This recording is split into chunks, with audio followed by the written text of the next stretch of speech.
Hi everyone, thank you so much for joining me. This is Kathy, and today I'm sharing a mini slimline card. My original plan was to do a full slimline card, but when it got down to the end, I ended up making a couple of adjustments because I realized the new slimline connected rectangles die could be altered to create a mini slimline card very easily.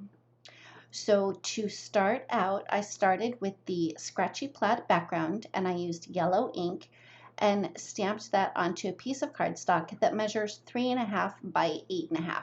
Again, I was planning on doing a full slimline card, so that piece of cardstock is a little bit too big and I do end up trimming it down to 3.5 by 6 inches later on down the road.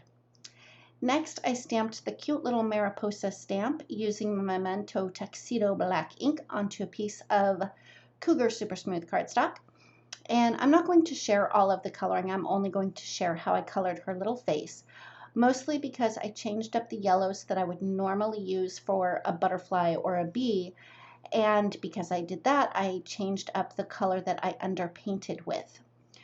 I started out with BV31 for my underpainting and added that in the areas where it would be the darkest shadows. So underneath the little flowers that are on her head, and then she's got this little tuft of hair on her forehead. So I added a little bit underneath there and then along the other side of her face as well. But it was a lot less on the opposite side because I wanted the shadows to be heavier on the left side of her face.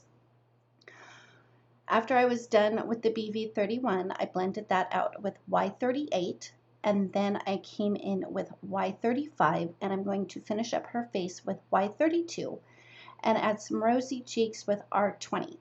And I will have all of the colors that I've used listed in the description box below for you. Now, the whole point of doing underpainting is to desaturate a color so that the shadows look a little bit more natural. And by doing the desaturation, the colors do appear to be somewhat muddy when you're first coloring it that way. But once the ink settles in, they just kind of all blend together. It'll still have sort of a muddy look, but once the ink really settles in, it looks just fine.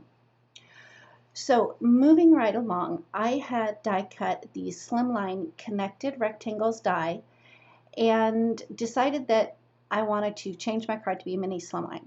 So I just used my scissors to trim off the very top rectangle. I did make sure to pay attention to where I was cutting so that I didn't cut off that really thin rectangle, because I did want to have a thin rectangle at the top as well as at the bottom.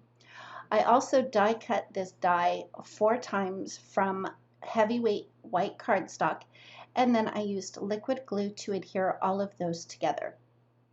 I did that just so that I could have a little bit of dimension on the front of my card, and I didn't really want to have to try and trim down foam tape to 1/16 of an inch wide.